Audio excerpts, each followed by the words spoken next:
কংক্রিটের এই শহরেও একটা পাখি আমাদের বাড়িটাকে নিরাপদ ভেবে বাসা বেঁধেছে। এর চেয়ে আনন্দের আর কি হতে পারে?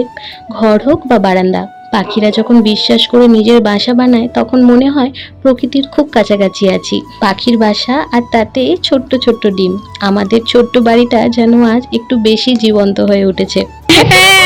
আমি তো দেখে অবাক। দেখতে জানি না গ্রিন কালার কি সুন্দর করেছে দেখো বাবাটাকে কি সুন্দর ছোট্ট জায়গা পাইনি গো। আচ্ছা ঠিক আছে, এখানে থাক। গাছে যখন বুলেটকেই তো ভয়, চাপা থাকবো ও একবার দেখতে পেলে তো গাছে উঠে দাঁড়িয়ে পড়বে। পাখির বাসা আর এই ছোট্ট ছোট্ট ডিমগুলো দেখে আজকে সকালটা একটু বেশি স্পেশাল হয়ে উঠেছে। এই তো তুলসী, দেখো ছোট্ট গাছ, সুন্দর বাসাটা করেছে। তার মধ্যে এই যে বাসা আর ডিম, দেখেছো? নমস্কার, আমি সুদীপা। লাইফ উইথ সুদীপা সুরজ চ্যানেলে আপনাদের সকলকে জানাই স্বাগত। আশা করি সকলেই ভালো আছেন, আমিও খুবই ভালো আছি। আজ তো দশহরা, তাই সকাল সকাল মা পুজো দিয়ে প্রসাদ নিয়ে বাড়ি চলে এসেছে, আর এখন আমরা সবাই সেই প্রসাদটাই খেয়ে নেবো। আমাদের এখানে দশহরার প্রসাদ হচ্ছে এই বিটটা জল দিয়ে ঘিটে খেতে হয়, এটাকে দাঁতে চিবিয়ে খেতে নেই। প্রথমে তো ঢোক গিলে খেতে বেশ কষ্টই হয়, তবে তারপরে জল দিয়ে ঘিটে খেলে অতটা অসুবিধা হয় না। এখানে মামাও আমার দিকে তাকাচ্ছে, কি না কি মায়ের হয়ে গেল। আজকের বিটটা এতই তিতো খেতে ছিল যে কিছু একটা মিষ্টি খেতেই হতো, তাই জন্যে হাতের কাছে কিশমিশ আর বাদাম ভিজানো ছিল, ওটাই খেয়ে নিচ্ছিলাম। আমি প্রত্যেকদিন সকালবেলায় কিশমিশ আর বাদাম ভিজানো খেয়ে থাকি। এদিকে মাম্মাম প্রসাদটাকে ওষুধ ভেবেছে, যেহেতু আমি জল দিয়ে ঘিটে খেয়েছি তাই জন্য ও ভেবেছে আমি ওকে ওষুধ খাওয়াচ্ছি, তাই প্রসাদটা খেতে গিয়ে প্রচন্ড চিৎকার করছিল।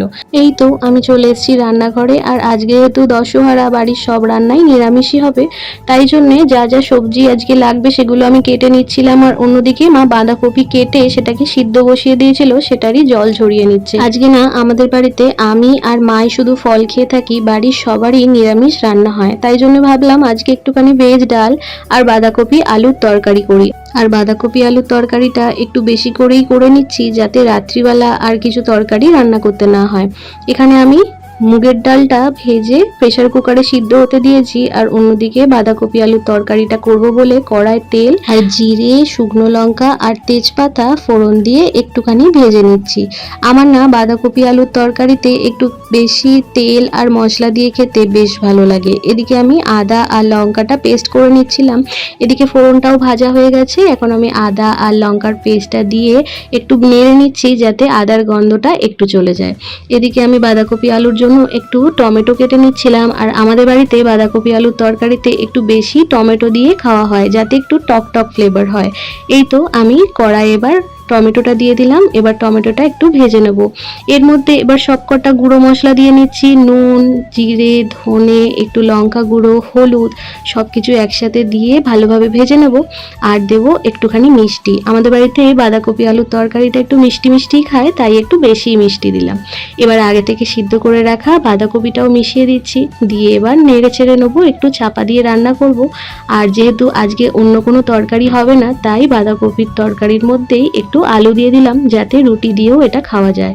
আর লাস্টে একটা স্পেশাল মশলা, এটা আমাদের বাড়িতে তৈরি করাই থাকে, মৌরি আর জিরে ভেজে তাকে গুঁড়িয়ে রাখা হয়, আর সব রান্নাতে দিলে এই রান্নার টেস্টটাই একদম চেঞ্জ হয়ে যায়। বাঁধাকপির তরকারির সাথে আজ করব একটু ভেজ ডাল। ভেজ ডালের জন্য বাড়িতে আজকে বিনস আর গাজর সবই ছিল, তাই জন্যই ভেজ ডালটা করা। আগেই মুগের ডালটা ভেজে আমি সিটি দিয়ে নিয়েছি, আর এখন এখানে বিনস আর গাজরটা অল্প একটু তেল দিয়ে আর নুন দিয়ে ভেজে নিচ্ছি। এবার কড়াই শুকনো লঙ্কা, তেজপাতা আর জিরে ফোড়ন দিয়ে একটুখানি নেড়ে নিচ্ছি। তবে এর পরেই না রান্নাটা আমি পুরোই গন্ডগোল করে ফেলেছি। রান্না করতে করতে মামা আজকে অনেকবার এসে আমাকে বিরক্ত করেছে, আর সেই সময় আমি ভেজ ডালটার পুরো রেসিপিটাই চেঞ্জ করে ফেলেছিলাম। ফোড়নটা দেওয়ার পরেই আমি সেদ্ধ ডালটা দিয়ে ফেলেছিলাম, তাই জন্য কড়াই আবার তেল গরম করে তার মধ্যে আদা আর কাঁচা লঙ্কার পেস্টটা দিয়ে অল্প একটুখানি ভেজে নিয়ে তার মধ্যে টমেটো দিয়ে একটু ভেজে নিতে হতো। ভেজ ডালের মধ্যে এই আদা আর টমেটো ভাজাটা না দিলে ভেজ ডালের সেই আলাদা টেস্টটাই আসে না, আর সেটাই আমি আজকে ভুল করে ফেলেছিলাম। যাই হোক, সবকিছু আবার ঠিক করে এই যে একটু জিরে গুঁড়ো আর বাড়ির তৈরি জিরে আর মৌরি গুঁড়ো আর অল্প একটু কাঁচা লঙ্কা চিড়ে ডালের মধ্যে মিশিয়ে দিলাম। রান্না প্রায় সবই কমপ্লিট। এবার মামামের ভাতটাও নিয়ে নিচ্ছি। এখন যেহেতু মামামকে আমি বাড়ির সবই খাওয়াই, তাই জন্য আজকে দুপুরে ওকে বাড়িতে যা যা রান্না হয়েছে সেগুলোই দিলাম। এদিকে ওপরে এসে দেখি মেয়ে আর বাবা মিলে আমার হারমোনিয়ামটার উপরে অত্যাচার করছে। এখন নাকি বাবা তার মেয়েকে গান শেখাচ্ছে। এখন না মামামও আমি গান প্র্যাকটিস করতে বসলে কিংবা হারমোনিয়াম দেখলেই ও বড্ড গান করে। জানি না ও কতটা শিখতে পারবে, তবে ওকে শেখানোর চেষ্টা করব। এই তো আমি আমার দুপুরের লাঞ্চ নিয়ে বসে পড়েছি। আজকে চিড়ে মুরগি আর একটু আম নিয়েছি, এই দিয়েই আজকে দুপুরের লাঞ্চ সারবো। আজকের ভিডিও এইটুকুনি। যদি ভালো লাগে please like share and subscribe করবেন। দেখা হবে নেক্সট ভিডিও।